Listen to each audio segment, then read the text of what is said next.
Okay, we've reached a part of the program where we have a lot of concepts that need to be uh, defined, and yet they're all interrelated, so we can't really do this in a linear fashion. But we have to define our concepts, and at this point, we've already used some of them without defining them, and a big one is symmetry. So we need to define that so that we can use it and all understand what we're saying. In my opinion, at least for me, the way I think, symmetry is the most important thing in the universe in terms of trying to understand uh, how the universe functions. It's the basis of logic and math and language and everything. So we've already described science, philosophy, logic, and math as symmetrical units of a single thing. And that's kind of what we're going to try and get at here with our definition of symmetry. So let's just go ahead and start out by defining it. I define it most simply as comparison. Symmetry is comparison. We compare one thing to another, and we ask ourselves, are they the same or are they different? And if they're different, how different are they? Or if they're the same, what parts of it are the same? So that's what symmetry is. But we measure it by trying to decide how much change there is without change. So typically this is done with geometry, and I'm all for that. But we have to look beyond geometry to things like language. So for instance, analogy is symmetry. So if I say this is analogous to this, or use a metaphor or something like that, logic is symmetry, math is symmetry. That's kind of hard for some people to understand, but you know, the universal symmetry operator in math is this. It means that A is the same as B.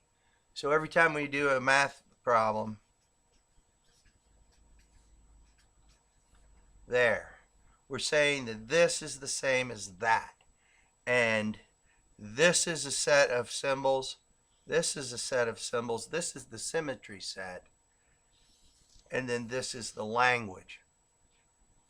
So if you look at it in that way, all math is simple. All math is contrived. All math is artificial. We just invent it. We do that by compounding symmetrical logic.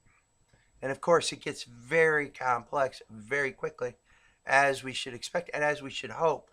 That's our goal, is to make it complex and make it more powerful that way. So life itself is pure symmetry. So if we're going to try and understand the language of life, we have to understand it within the context of symmetry. Now, I think, for me personally, symmetry is the universal simplifier. It's because it reduces the things you need to know. All you need to, you know a little, know a lot. So all you do is you multiply out your knowledge using symmetry. Now, there's all kinds of symmetry, and there's all kinds of degrees of symmetry. So we could talk about the symmetry of space, time, scale. Okay, so little things need to be symmetrical with big things, like nesting, like a fractal. We'll talk about that more. Logic, there's symmetry of logic, and there's symmetry of language. So for instance, right now, my brain is generating audible symbols that are transferred to you. Your brain is receiving them. So this is all designed to transfer an idea from me to you.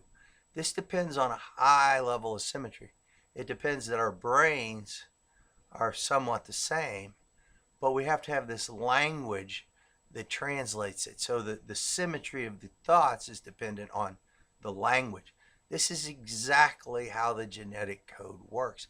If there's not a symmetrical language, then there can't be a transfer of information between one molecule and the next. So there can't be a transfer of molecular information from DNA to protein without a symmetry, a language that's perfectly symmetrical between these molecules. So that's what we're getting at here in this particular series of videos and discussions. So math is always the language of symmetry. Science is always the search for symmetry. So what we're trying to do is we're trying to go out into the universe and find the things that are logically symmetrical with our thoughts and our language about them. So we create these stories about logic, and our goal is that it's symmetrical with the things that the universe is showing us. Okay, if there's no symmetry between what we're saying, what the universe is doing, that's not science.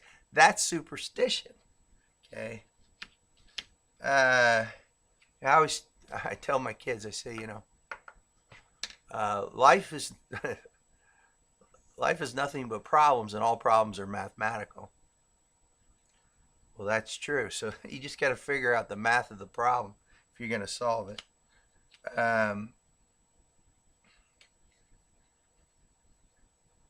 All right, so now we're talking about language, we're talking about math, we're talking about information. All languages are mathematical.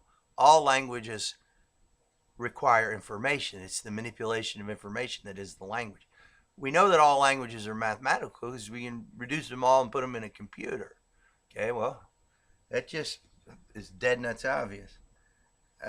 So we need to start understanding what the relationship is between information, language, and symmetry. And that's where things get interesting. There's this concept of symmetry, so that begs the question of asymmetry. And then the question of breaking symmetry. And there's a big difference. Asymmetry is the lack of symmetry. Breaking symmetry is more important because that's where information comes from. Symmetry itself contains no information. You need to start breaking that symmetry before you generate information. And we're going to get into that in the next video. It's called entropy. But so you can see we can't really talk about information until we talk about symmetry. Now we get into this difficulty. We know that there's a logical fallacy of a homunculus where one thing explains the other, but now we're talking about this looks a lot like a homunculus. A equals B, so A explains B, and B explains A. Homunculus is bad, symmetry is good. So how do we tell the difference? Well, that's a really good question. I'm not sure I have a really good answer because I haven't thought about it a whole lot. But this gets back to our idea of trying to model the universe. We know that the universe is built out of four things. There's time, there's space, there's mass, and there's energy.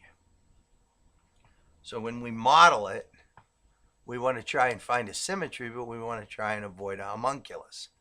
So we already know that there's a symmetry between mass and energy. And that's easy because Einstein proved it.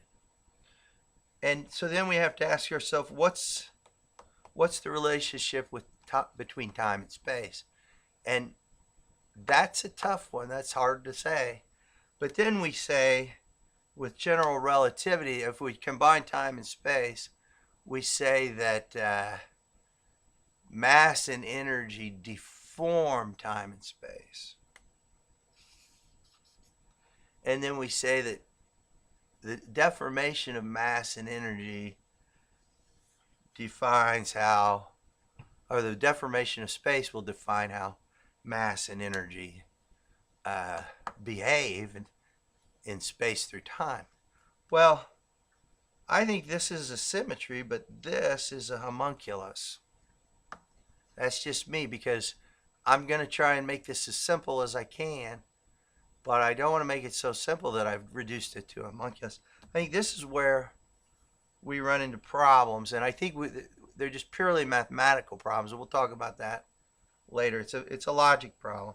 So what I did previously was I said, I'm just going to start with this, and I'm going to say that through this scaling of logic, the logic of time and space, mass and energy will emerge out of that, so that the reality, the universe is the thing that creates reality. The reality that it creates is mass and energy. So then I can move upwards in the scale of symmetry. So at the very lowest part, I mean, ultimately what we're trying to do is go from big to little and little to big. That's the scale symmetry. So at the lowest part, we have quantum mechanics that generates these atoms. The atoms behave in space. Gravity takes over at the big part. So all of the atoms are brought to Earth by gravity. They're generated by quantum physics. They're brought to Earth by gravity. So now we have an asymmetry between little and big. So our goal is just to bridge that gap. And we're going to say that life bridges the gap between little and big, mathematically. So what we're trying to do here is kind of hard, because then we get into geometry and math and Euclidean, non-Euclidean. But I think it's a lot easier than that, because if we believe in this unified field theory, or this single logic of all space, then we believe that physics can explain life. And I believe that. Schrodinger believed that. A lot, Karen Smith believed that. So it's not crazy to believe that. But then the symmetry of that logic then should say that life can explain physics. Well, that's pretty radical, but I believe that too. So I think it's important that we understand the symmetry of these ideas so that we can move forward and try and untangle them. Now, these kind of ideas are useful in a philosophical way. I found a use for them just yesterday. I was in the emergency room. There was an old lady who wasn't doing well, and she was worried about death, which was logical. And so we got to talking about it, and I said, I'm not worried about death at all. I'm worried about dying. But there's a big difference between death, and so she's talking about the afterlife. And I said, that's what makes it so worry-free, because I know that my life started 15 billion years ago. It culminated with a single cell, and then it rapidly accelerated to all my cells. But so there was a very long period of time before that first cell, life before life, where I personally have no recollection of being uncomfortable or being in an unhappy situation, and I see no reason why it's not symmetrical. So life after my life won't be any different than life before my life, and so I don't have anything to worry about. Life's going to go on, and I'll be just as happy after my life as I was before my life. So that actually made her feel better. Which is our goal as a doctor. Doctors, there's a difference between sympathy and empathy. And so doctors need to try and practice empathy, which is never easy. Sympathy is you see somebody and you go, boy, it sure sucks to be you. And then empathy is where you say, oh, I understand what it is to be you. So, these kind of things play out in all walks of life, relationships, whatever. Like Bill Clinton said, I feel your pain. That's a symmetry statement. He's empathizing. He's saying there's a symmetry between you and me. So that's how we're supposed to do it. Now, I think there's an easier way to understand sympathy and empathy. If you look at a computer, if you take a computer and program it, then you're doing a simulation. Well, you're not confused about what you're doing. You're programming that computer to simulate something. But you can also take a computer and emulate it, which means that you're going to take two different computer concepts and make them the same. So in our situation here, where we're trying to understand life and logic and symmetry and all that, we're trying to emulate it, okay? Simulating, this is a simulation and a crappy one. We're trying to do an emulation so that we can understand how this actually works. Now the problem with the current paradigm, there's so many problems. How do you list them all? But the basic problem is that the very first thing they did was they removed all the symmetry. And when they did that, they removed all the information. So it's a code without information. You know, they start this goofy cycle. They create these asymmetries, and then they just keep creating them. And then it becomes this airtight, ad hoc, nonsensical argument that they're not even willing to discuss because there's nothing to discuss. It's done. We're done. It takes 2 minutes to understand just how stupid we are, and we're not going to discuss how stupid we are. So I think that's just a very bad way to do science. I think you need to be able to define your terms, and then you need to be able to explain your terms. Then you need to be able to defend your terms. You need to be willing to discuss them. They're not, which is a measure of just how bad this paradigm is. It's not that hard to fix. The first step is to realize that it's wrong and then try and come up with another one. Well, this one has no symmetry. This one is pure symmetry. It's built of symmetry. Well, what happens is you just have one unit of information here that you can discuss and describe. There's thousands of units of information here that you can discuss and describe. I'm not saying you have to agree with all of this. I'm saying you have to recognize it before you can fix it. I mean, the diagnosis, prognosis, treatment. The diagnosis is this is dumb. Okay, the prognosis is it's going to cause dumb things to be said. The treatment is let's fix it. So once again, let's put on our big boy pants and get busy.